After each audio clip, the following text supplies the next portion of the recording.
Labadiena,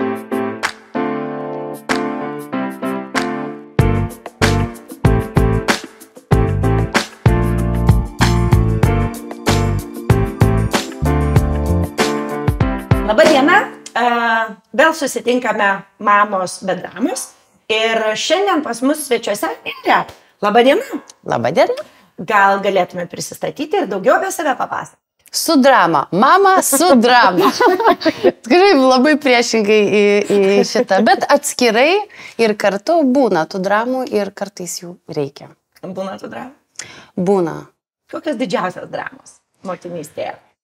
Dramos tai turbūt tokios gal mergaitiškos, nes vis tiek tos kažkokios santykiai, draugystės, peripetijos ir vat ką jau ir prieš tai šnekėjome, tai Cecilija daugiau pasakoja tų visų, kaip verda mokykloje tas gyvenimas, bet tas pasiskirstimas, su kuo draugės, su kuo nedraugės dabar jau yra. Tai dabar dar amžius, ar ne? Tai pasimatymai, simpatijos, tai nėra kada Austėja mokintis. Supranti? Tiek dramos. Tiek dramos, nėra kada mokintis. O kokia motinystės patirtis yra, kurią norėtumėt pasidalinti? Vat kas yra, kas iškyla, gavus tokį klausimą apie motinystės patirtis? Kad dar mokintis ir dar kartą mokintis ir kartu gal toksai gal nauja įžvalga, nes pati jaučiu, kad perėjau į kažkokį kitą etapą, gal tokį motinystės vaidmenį, nes motinystė irgi turi daug tam tikrų atskirų atkarpų. Tai iš funkcinės mamos dabar jau tampu tokia netiek reikalinga, nes jie jau yra savarankiški, bet kiek pokalbyje, kiek draugė. Tai man labai patinka Cecilijos naujas sugalvotas posakis, nes tikrai pradėjau atkreipti dėmesį, kai kažką pasidalina vaikai su manim, nenori, užkoduota tas mamiškas patarimas ir tikrai net nejauti, bet taip tiesiog ateina toks noras padėti, patarti ir suprantu iš tų vartomų akių, kad oi, jau čia kažkaip išlindo per daug ta mama. Tai Cecilija tokį sugalvojo terminą, sako, mama, dabar aš noriu, kad tu būtų mano draugė. Tai reiškia, kad aš negaliu patarinėti, tai reiškia, kad aš negaliu pamokslauti, kažkaip ten pakreipti tos istorijos kitaip ten pamokančiai, o tiesiog turiu sakyti, taip, tikrai, taip, blogai ten. Ir tada ten tik tai su atsiklausimu, atsiprašau, gali grįžti mama, jinai, ne.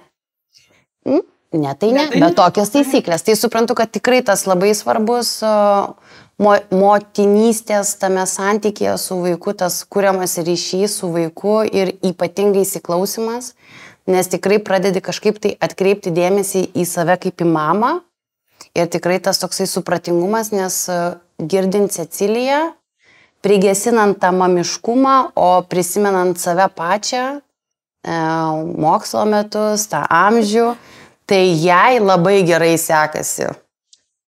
Lyginant su mumis, su tėvais lyginant, čia tiesiog tikrai tu. Aš dažnai irgi vyrui sakau, kai kažkokiu tokiu priekaištų vaikam turi, aš sakau, žiūrėk. Atneš savo pažymį knygutę. Kaip patiem buvo gerai.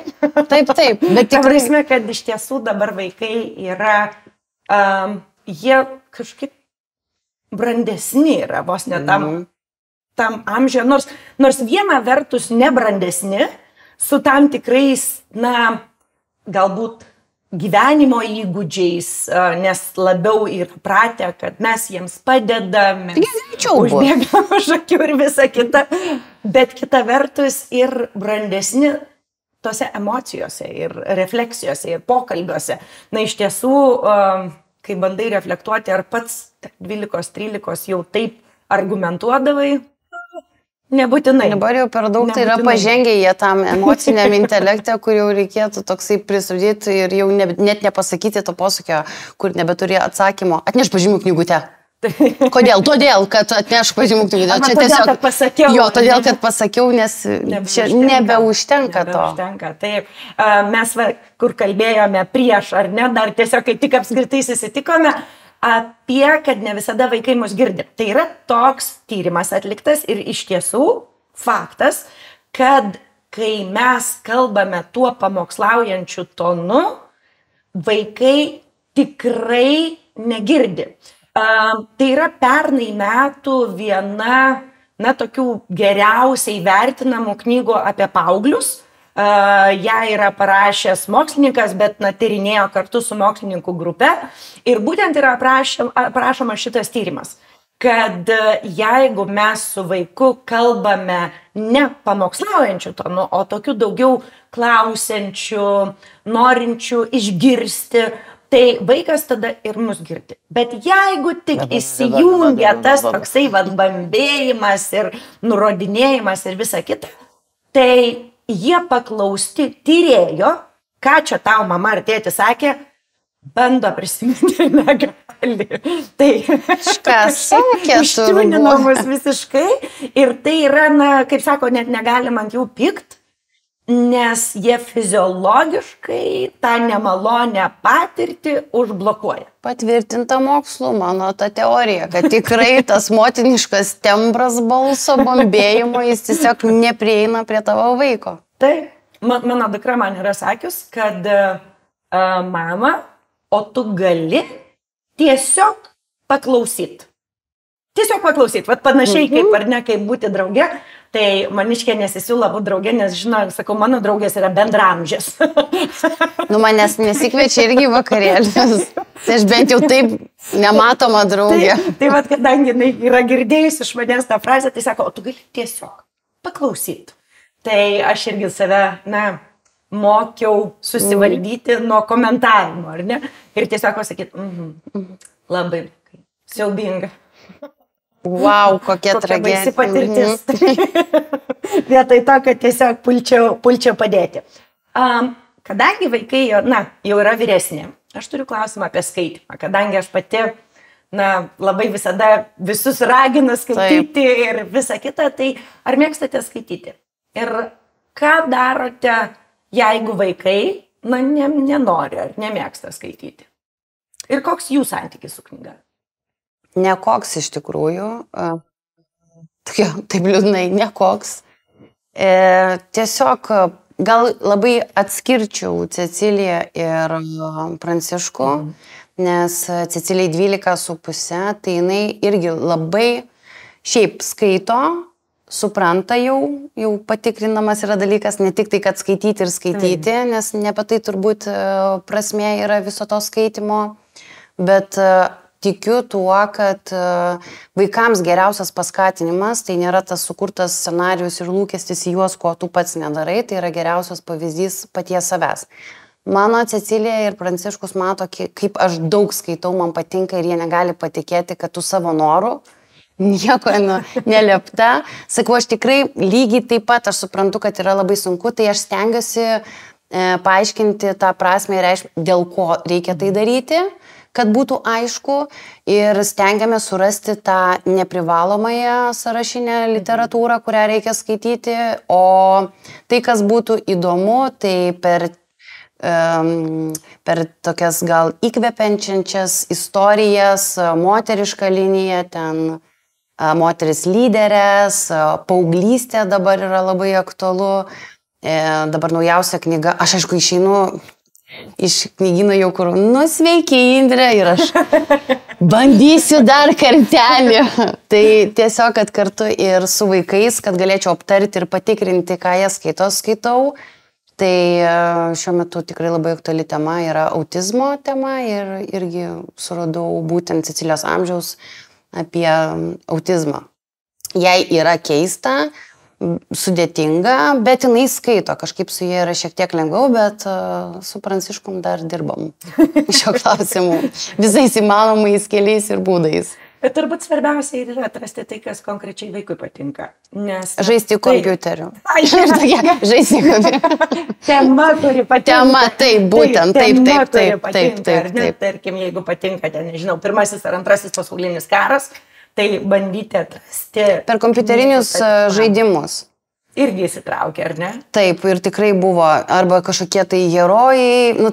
Čia man yra turbūt irgi iššūkis surasti tą knygą, kad jinai būtų patraukli. Tai stengiamės ir kartu skaityti, jisai paskaito, aš paskaitau, tada kartu aptariam, tada aišku, būna juokingiausia, kad tos gal linksmos knygutės būna juokingos man, kur aš ir pranas, mama, kas čia juokingas? Tai pažiūrė, kaip juokingai, kad čia užkliuvo ir ten kažkaip įsivystė šitą siužetinę liniją ir ten, tai man juokingiau yra tos knygos negu kad mano vaikui, bet dedamos didesnės pastangos, aš tikiuosi, kad tas suvokimas, dėl ko tu tai darai, padės. Tokia. Laikau pirštus sukryžiuotus ir įprotis.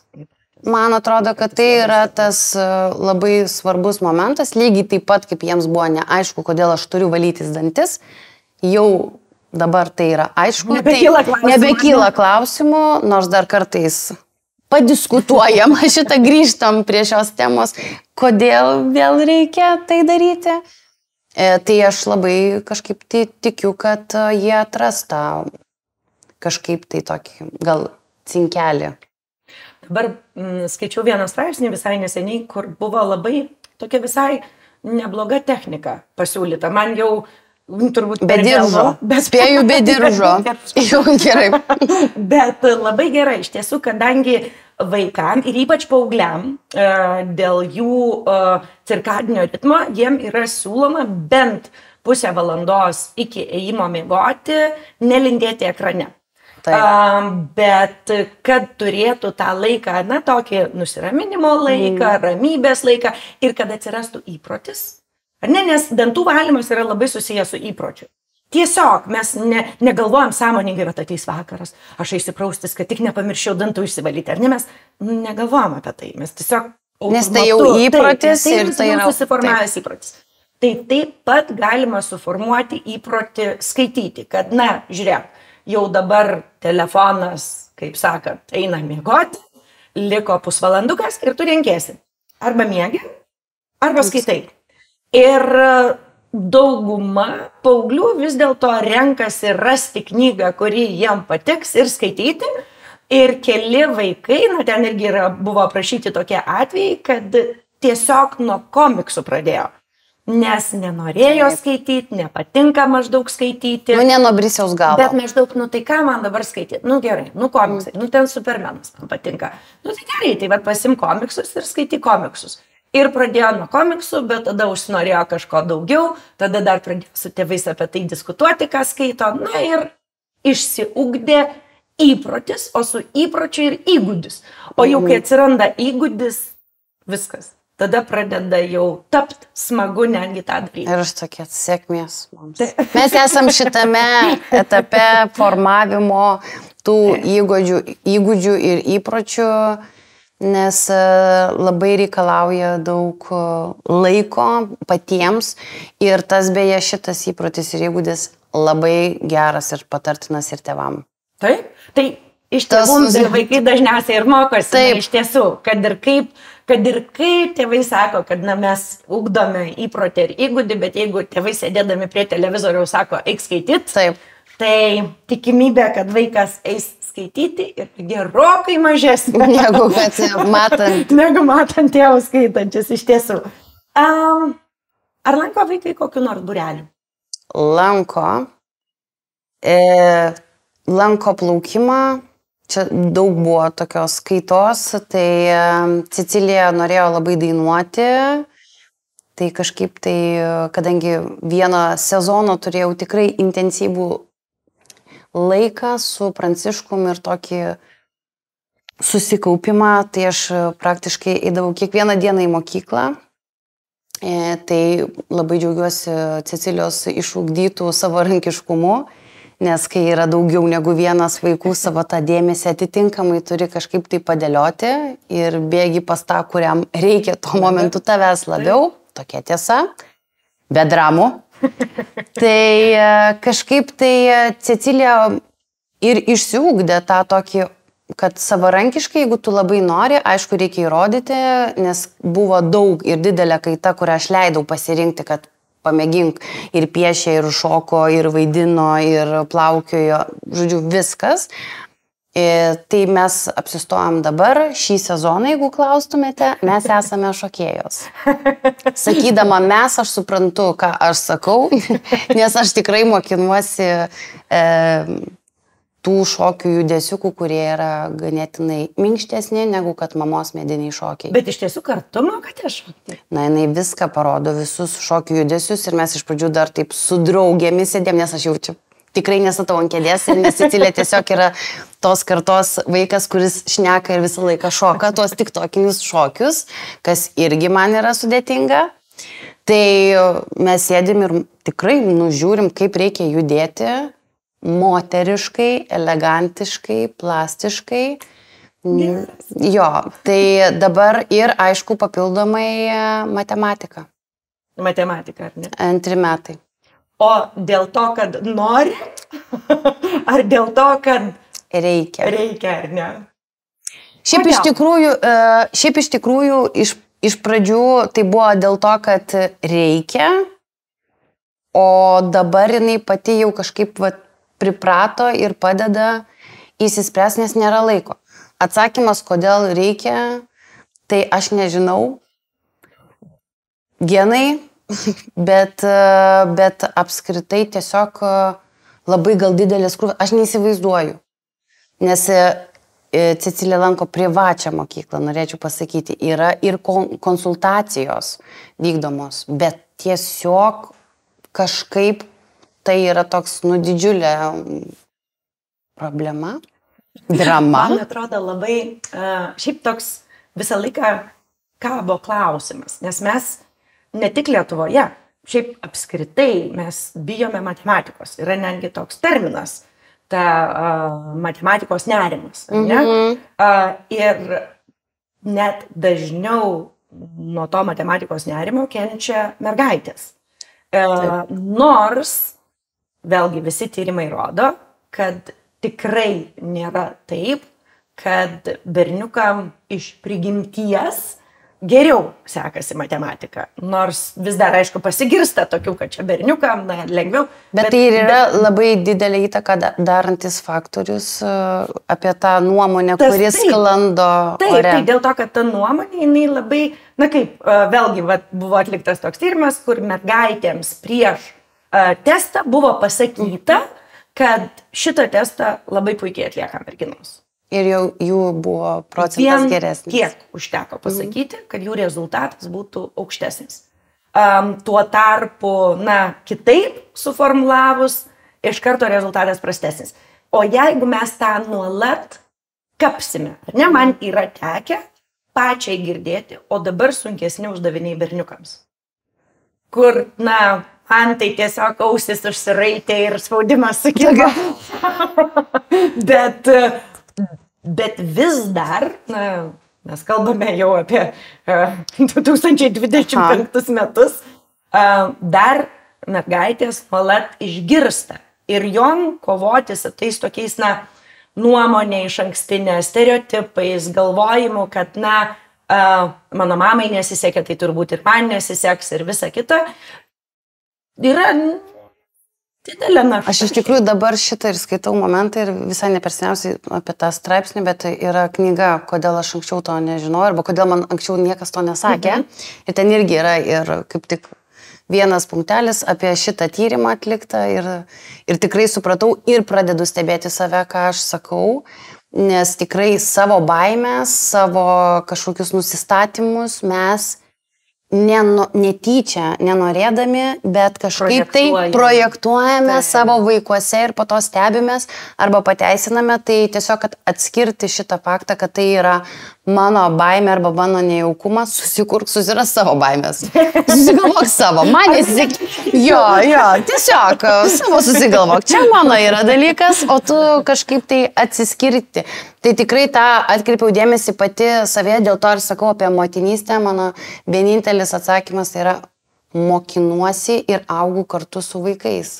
Ir stebiu savo elgesį, kaip aš bendrauju ir jau pastaruosius, nežinau, kokius 5 metus leidžiu jiems, nes anksčiau kažkaip buvau suformavusi save tokią kaip supermamą, kuri neserga, kuri nepavargsta, kuri viską gali. Tiesiog gal nelabai turėjau laiko pagalvoti apie tai, kad gal aš irgi pavargau ir nelabai yra mamom kada ir sirgti. Nebent visi išsveiksta ir tada mes per atostogas. Jo, kada čia dabar, o žiūrėk laisva. Ir tada 3,9 temperatūra. Tai kažkaip labai tas irgi atpalaidavo tas stresas, kurį spėjau pati ir susikūrus buvau. Tai dabar tokia stengiuosi būti nestresinė, nes vėlgi, nepaisant to, ar maitini vaiką krūtimi ar ne, jie labai jaučia tą tavo energiją ir tavo būseną, kaip tu jautiesi. Tikrai taip. Mes abu su vyru nesam nei gamtos mokslų, nei tiksliųjų atstovai, o mūsų sūnus nusprendė studijuoti matematiką. Tai... Ir aš... Koks šaunuolis, į ką jisai čia atsigimė? Tai irgi yra, kai vaikui nėra primetama kažkas, ar ne, kad tu kažką gali arba kažko negali. Geriau, aišku, kai gali, bet... Ir vėl aš atsiprašau, man jau duokit kibirėlį. Bet va tas, noras ir aš labai džiaugiuosi tuo, kad jis 11 klasėje tiesiog atėjo pas mus ir sako, žinot, aš sugalvojau, aš vis dėlto ne ekonomiškai. Jis vyriausias, bet jūs turite daug vaikų, daug šansų. Gali, loterija didesnė, Austėja galiu pasakyti, negu kad iš 2. Gerai. Bet va tas tiesiog parodo, kad jeigu mes sudarome sąlygas vaikui rinkti savo kelią, bet kas įdomiausia buvo tai, kad aš niekada negalvojau, kad jam puikiai sekasi matematika. Nors jau po to žiūrėdama atgal, aš galvau, kaip įmanoma buvo to nepastebėti, nes jis 3 klasėje, mes tuo metu gyvenome ne Lietuvoje, su 5-okais mokėsi matematiką. Ir man tai atrodė... Kokia tu pastebi? Galvau, aš nepastebi. Aš nemanau. Atrodė savaime suprantama, tai jeigu jis gali, tai tegul mokosi su 5-okais. 3-okas. Taip, ir niekada netrodė, kad čia kažkas ypatinga, kad jis turi talentą matematikai, tiesiog taip gerai sekasi, jis ir peršoko ir viskas. Tai man atrodo, kad kartais mes net patys, nors ir vaikui, nesakome, kad jam kažkas nesiseks, bet tiesiog mes net per mažai galbūt komunikuojame apie tai, kas jam gerai sekasi, nes mums tai yra netikėta.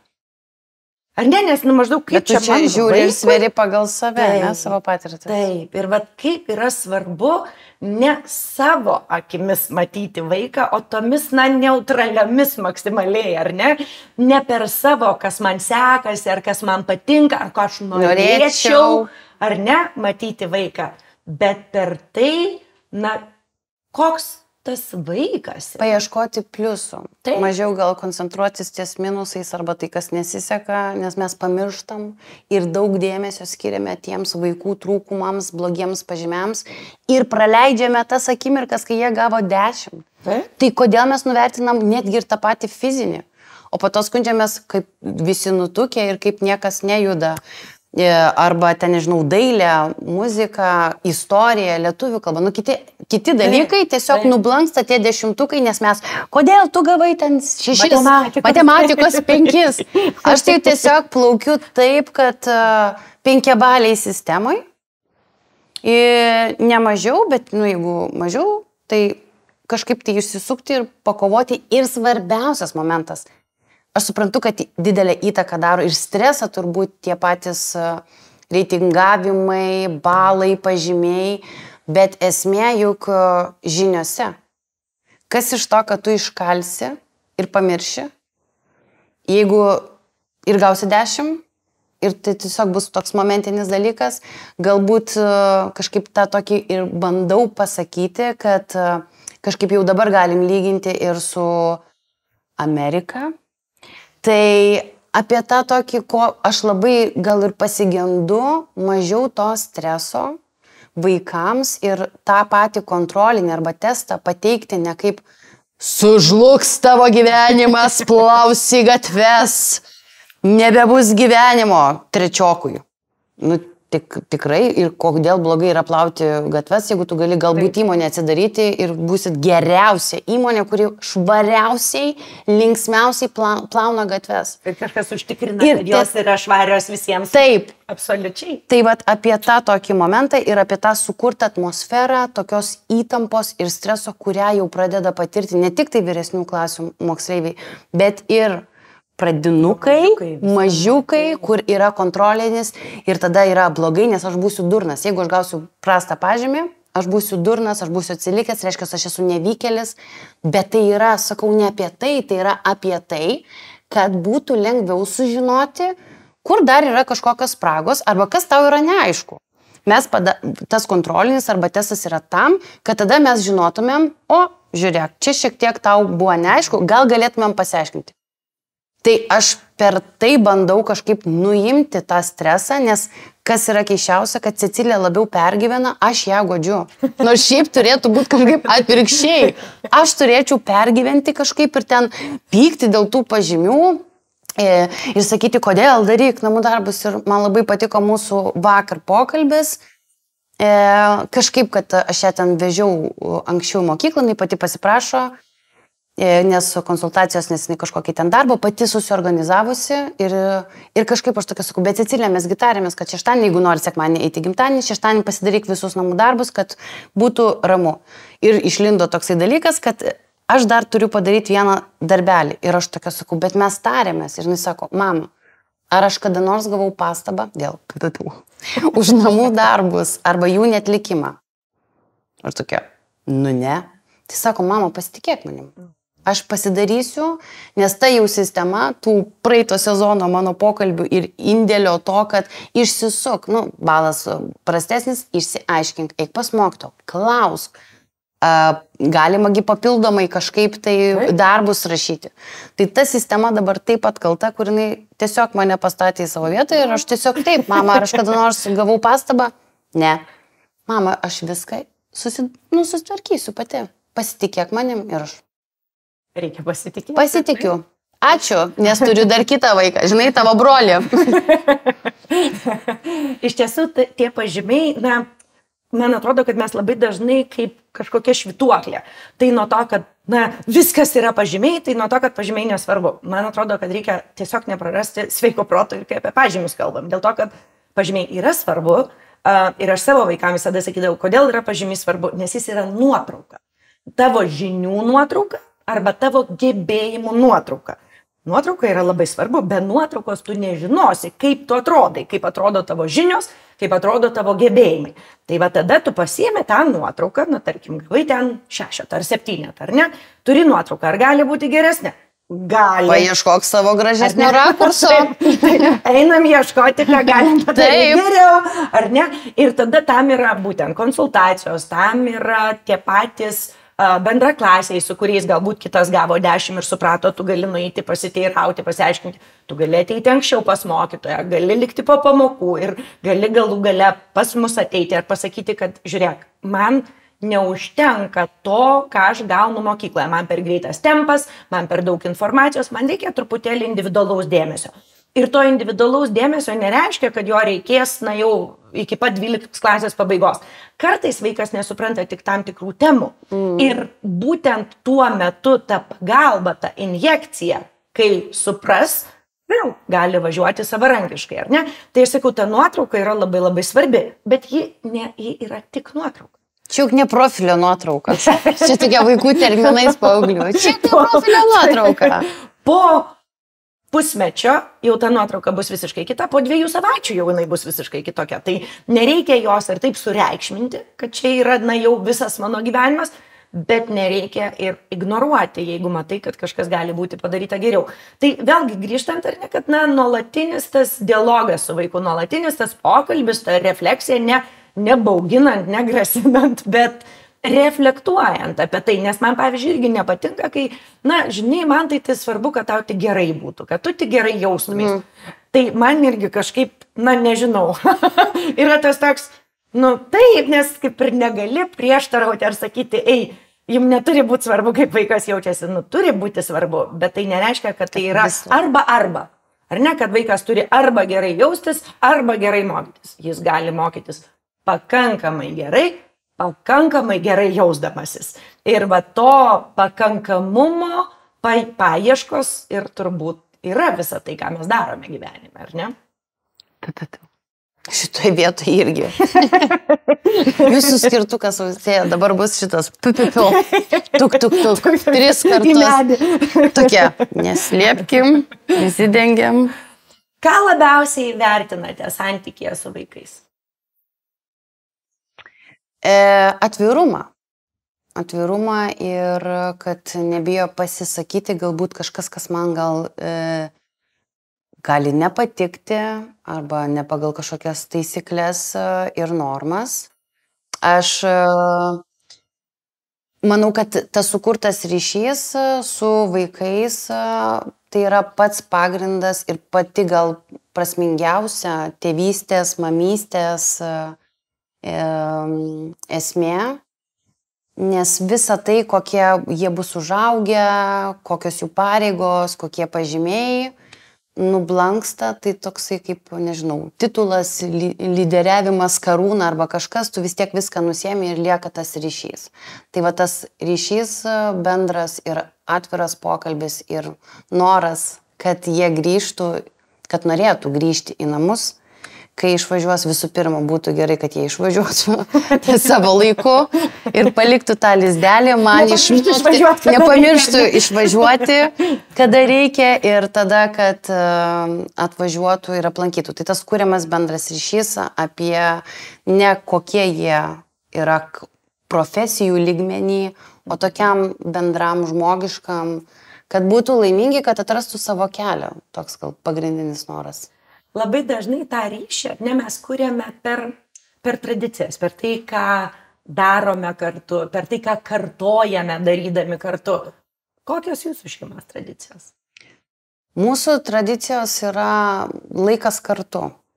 Pradedant nuo švento sekmadienio, stengiamės tikrai nedirbti ir atsisakyti visų darbų ir toksai sekmadienis yra šeimos buvimas kartu laikas. Tai šeima turiu omenyje, kad didelė lietuviška itališka šeima per brūkšnelį, nes mano sesė turi 3 sūnus, tai mūsų vaikai tiesiog nuo pat gimimo, nevadina pusbroliai, tiesiog broliai ir Cecilija viena mergaitė. Tai tiesiog tas laikas kartu ir kartais, kai tai tampa tokiu įpročiu, tradicija, nereikia kažkokių laukti švenčių per metus 1-2 kartus, kad susitikti, nes tai toksai įprastas, savaime suprantamas dalykas, nes tą, kokį mato pavyzdį vaikai, tai ir tikiuosi ir tiksliai sakau, kad tu irgi norėsi grįžti į namus ir leisti taip laiką, taip kaip aš ir darau su savo mamyte ir tėveliu. Man atrodo, kad labai gražu yra tie tokie, tarsi nedideli dalykai, bet iš tiesų, žvelgiant atgal, jie yra labai dideli. Kaip pavyzdžiui, mano viena tokia draugė Graikijoje, jie kiekvieną sekmadienį važiuoja pas mamą pietų. Ir visi susirenka. Ir tiesiog sekmadienis visada yra toks, kad visi žino, kas bus tuo metu namuose, kas nebus, bet visi pietauti važiuoja. Tai nėra tik per Kalėdas ar kažką, bet tiesiog sekmadienį. Ir net jeigu mama, tarkim, pavargus, nenorėtų jau ar dar kažką, jie tada kartu gamina. Tiesiog atvažiuoja ir maždaug nieko nėra tokio lūkesčio, kad čia mes atvažiuosim ir sėsim prie stalo ir jau čia garuos dalykai ar ne visokie. Ne, mes tiesiog visi susirenkam pietų. Ir aš kažkaip neatsakysiu, žinai, kai mūsų vaikai, jeigu jie susirinks kažkada, nes dabar labai išsimėtę studijoms yra visur, tai sakau, kaip būtų smagu turėti tą tokią tradicija, ar ne, kurią net nelabai gali tradiciją vadinti, bet jinai yra tradicija, nes, kiekvieną sekmadienį tas žinojimas, kad mes susitinkam ten. Gražu, ar ne? Labai gražu ir labai sudėtinga gal žodžiais paaiškinti tuos ryšius ir santykius tokie gal nesavanaudiški, neegoistiški, tikri jausmai, kurie gali būti tik tarp šeimos narių, kurie gal irgi ne visada, kaip ir minėjai apie tą, jau žinai, kas ką pasakys, kas vėl susistumdys, susipyks, kas garsiai rėks, tas chaosas ir triukšmas, bet tokį chaosą ir triukšmą aš dievinu. Tiesiog aš dievinu, tas pilnatvės jausmas. Kai žinai, kad jau kažkas kažką pasakys ir taip. Čia įtariau būna, kai būna tyla. Tada jau sukelia įtarimų, negu kad tas chaosas. Čia kaip vaiko kambarį tyla, taip, ar ne? Tada jau žinot, tada jau žino, kad vyksta, jau laukia kažkas. Tai kai mes tradiciškai irgi kažko nedarome, tai kas tau? Ar viskas gerai? Kodėl tu tokia tyli? Taip. Kodėl nesišypsi? Irgi? Man labai dažnai tas būna, jeigu aš labai ramiai, tyliai kažkur būnu, tai visi ateina viskas gerai. Ir aš sakau, aš tiesiog... Aš būnu ir tokia. Dabar. Tai man atrodo, kad irgi mes turime tam tikrą lūkestį ir jeigu jis netitinka, jau mums vos neramu. Ne, aišku. Įtarimų. Taip, ar tikrai viskas gerai, ar ne? Aš turiu dar vieną tokį klausimą, kuris, man atrodo, šiaip yra ganėtinai jautrus, ar ne klausimas. Tai yra...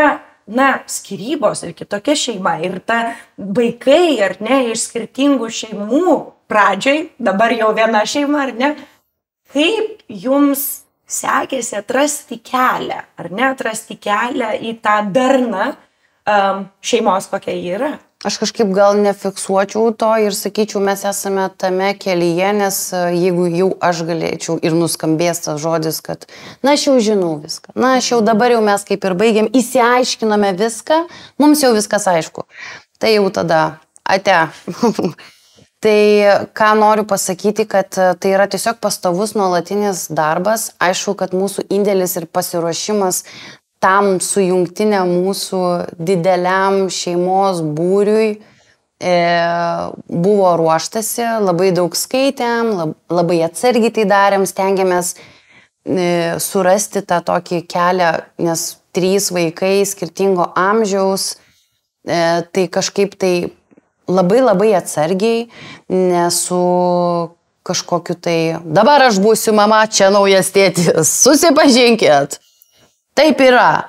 Tai tikrai niekas nenori nieko pakeisti, viskas labai gal neužslaptintai, atitinkamai pagal tą amžių, suprantamas savokas, sakant ir kalbant su vaiku, kad tai būtų normalu. Tai mes vienintelį, ką galiu pasakyti, turėjom tikrai labai gražų ir stengiamės tą kažkaip tai pagal visas veiklas, būrelius ir darbus, tokį jungtinį daryti bent jau, nežinau, 20 minučių, aptarimas visos dienos, pasipasakojimas, kaip praėjo diena, negalima, mūsų šeimoje netinka atsakymas normaliai, jis negalioja, jis tiesiog iš karto atkrenta, tai realiai mes turim 3 dalykus, kurie įstrigo, kurie patiko, už ką tu jauti dėkingumą, taip.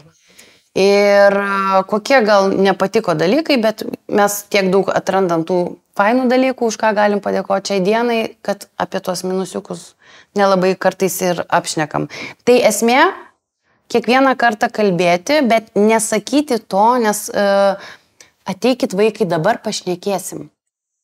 Tai iš karto taip sukelia tokią priešingą, toksai, ką jau prisidirbau, netuik, netai. O tiesiog per kažkokį tai veiksmą atliekant, tai yra vakarienė, maistas, arbatos gerimas, filmuko pažiūrėjimas, kur mes liekam su vidu žiūrėti kartu tą penktadienio multiką, nes nieks jau nebežiūri iš mūsų vaikų. Dviese pasiliekam žiūrėti, o nekiuosi man, ledynmetis vėl ir aš vėl, jėga, žiūriu. Tai tiesiog per tą kalbėjimą ir pasiklausimą, kaip tu norėtum, tarkim, pavyzdžiui, kaip norėtum, kad aš su tavim atsisveikinčiau, labanakt pasakyčiau.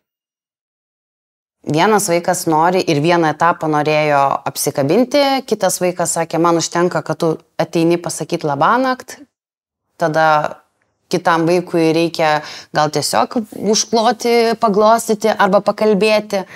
Ir tai keičiasi ir normalu, kad jų ir poreikiai, tada tas kažkoks gal santykis ir tiesiog eigoje. Dėl to ir sakau, kad tai, nes jie auga, jie keičiasi, mes irgi keičiamės ir tos kažkokios taisyklės, tai nėra tik tai mūsų sukurtos taisyklės, tai yra bendros taisyklės, kurias mes pritaikom tam laikotarpiui ir tam etapui. Šiaip aš tikrai labai džiaugiuosi, nes tokį ryšį, kokį susikūrė Adas, Pranciškus ir Cecilija, atsiprašau, bet tikrai jie labai gerai sutarė, jie labai pasilgsta ir dabar vėlgi tas pats ir buvo kaip ta atskirtis, dabar, kad Adas mokinasi užsienį, kai aplankė Adas, jie tiesiog būna, kad jie miega 3 vienam kambarį, jie kalba, jie juokiasi ir tu jų net netildai, nes tuose pokalbiuose tu jauti tą savo gal darbo įdėtą rezultatą. Tai yra geriausias jausmas ir tiesiog reikalauja daug kantrybės ir pastangų. Čia labai gerai žvalga, kad tai yra kelionė, ne? Taip, nėra išspręstas dalykas, nes man teko susitikti su viena mama, kur sako, aš Austėja padarau taip, kaip ten kažkur perskaičiau, kur jūs rašėt. Ir aš sakau, bet man atrodo, kad jūsų vaikas gerokai vyresnis. ir sako, taip, ir man nepavyksta, aš darau taip ir nepavyksta. Ir sakau, bet aš taip kalbėjau apie mažus vaikus. Ta prasme, kad mes neturim pamiršti, kad, viena yra taisyklės ir būtis su 5 metų kukuliu, o visai kita yra būtis ir taisyklės su 10, su 15, 20 ir taip toliau. Ta prasme, kur, ir aš esu kita, ir vaikas yra kitas, dabar, kai jam yra 23, negu kai jam buvo 3. Jis jau nebenorės daryti, Austėja, neliūdėl. Aš jau matau praną pasisodinus, Ir visiškai, ir kartai žmonės, užfiksuoja vėl tą nuotrauką, tarsi dabar pavyksta. Viskas puikiai sekasi. Ir fiksuojam, nieko nebekeičiam. Taip, ir tada, prasideda didžiulė frustracija, iš kur, taigi mums taip gerai viskas sekėsi. Bet tu nebe ta pati mama. Ir vaikas nebe tas pats vaikas. Ir tas santykis, jis turi būti atrandamas ir kuriamas iš naujo. Mes su vyru juokavom, kad yra 5 metų krizė, 6 metų krizė, 7 metų krizė ir realiai savaitinė krizė. 23 metų krizė. Taip. Ta prasme, kad yra ir didžiuliai džiaugsmai tam tikro amžiaus ir dramos bei krizės tam tikro amžiaus. Ir tu negali pasakyti, kad kelionė jau yra baigta, nes, visi žinome, kada jie iš tiesų baigėsi. Taip. O iki tada, tiesiog ir... Taip, bet tiesiog, taip, labai dar yra svarbu, kaip tu kokiais žodžiais apipavidalini, nes ten kažkokios krizės, gal net ne krizės, man tai įdomu, man tai pamokos. Mane tikrai verčia vaikai, nes nuo tos kelionės, kad aš 8 metus skaitau ten saviugdą, savimonę, moters vaidmuo visuomeniai, aš perėjau į vaikų literatūrą, kaip auginti, kokie yra tarpsniai, mane jie skatina, nes aš pradėjau domėtis visai kitais dalykais, kurie plečia tas moters linijos ribas, atsiranda kiti vaidmenys, kuriais aš irgi galiu domėtis, skaityti, ugdyti save, sukūriau dar vieną projektą, Mamulės, kur susipažinau su vaiko teisių apsaugos tarnyba, su visom tarnybom, kurios dirba su kitom atskirom sudėtingom, tarkim, pavadinkime, vaikų grupėm, tik tai vaikų dėka. Aš mokinuosi, jie mane skatina kažkaip tai, tas nežinojimas priverčia kažkaip tai pasimti knygą, pasigūglinti, ieškoti atsakymų. Ir man atrodo, kad tai yra tiesiog labai įdomus gyvenimiškas žaidimas. Gerai, tai yra daug... Gerai, dabar patikrinkime žinias. Tas protingesnis visgi. Tai yra daug projektų, ar ne? Yra... tikrai daug ir to gyvenimo džiaugsmo, ir džiugesio, ir to santykių, ir to ieškojimo, ir visa kita. Ar kada nors būna, kad užpuola tas kaltės jausmas, ar ne? Visada, jis nebuvo atpuolęs, jis yra mano kuprinėje, kur ten yra mano patirtis, mano kažkokie dalykai ir tam tikrą laikotarpį leidžiu savo sustoti, nusimti tą kuprinę, įsikraustyti, čia labai sunkus akmuo įsispręsti tą problemą ir eiti toliau su lengvesnė kuprinė, pavadinkim našta. Bet toj mažoj vidiniai kišenytei aš turiu tą tokią savigraužą, saviplaką ir sprendžiu irgi šitą dalyką ir labai yra sunku, kaip čia, neperlenkti tos ribos arba eiti į vieną kraštutinumą arba kitą kraštutinumą ir ne tai, kad visiškai būti griežtai, piktai ir ten kareivinės, nors Vidas vadina mano rožinės kareivinės ir vaikai vadina aš tokia, bet aš griežtai ir visiems. Ja, mama, taip. Aš tikrai esu šeimos silpnoji grandis, bet dėl tos mano vidinės savigraužos, dėl tam tikrų dalykų, tai aš esu vėlgi tam pačiam tokiam analizai ir stebėjime pačios savęs, kaip aš reaguoju tam tikrus dalykus, tai tikrai graužiu save ir ta saviplaka yra. Tai aš turbūt apibendrindama mūsų pokalbį. Sėkmės, laikykis, čia tas, kur laikykis. Kuo mažiau tų akmenukų būtų, nes iš tiesų, kad jo tos kuprinės neperimtų mūsų vaikai. Ar ne, kad mes, nes labai labai svarbu yra, kad neperduotume tos močiutės, promočiutės, mamos ir mūsų kuprinės nešti dukrai ar sūnui, ar ne? Labai yra svarbu, kuo daugiau akmenukų apsižiūrėti. Jos turėti taip, išsirakinėti, išspręsti ir padėti. Taip, ir atiduoti daugiau tokią tuščią kuprinę ir meilės kuprinę, ar ne? Tai labai labai ačiū, labai malonu buvo. Man irgi labai patiko. Ir iki kitų susitikimų. Mes dar čia pasimatysime. Kodėlgi ne? Žiūrėkite toliau. Ačiū. Ačiū tau.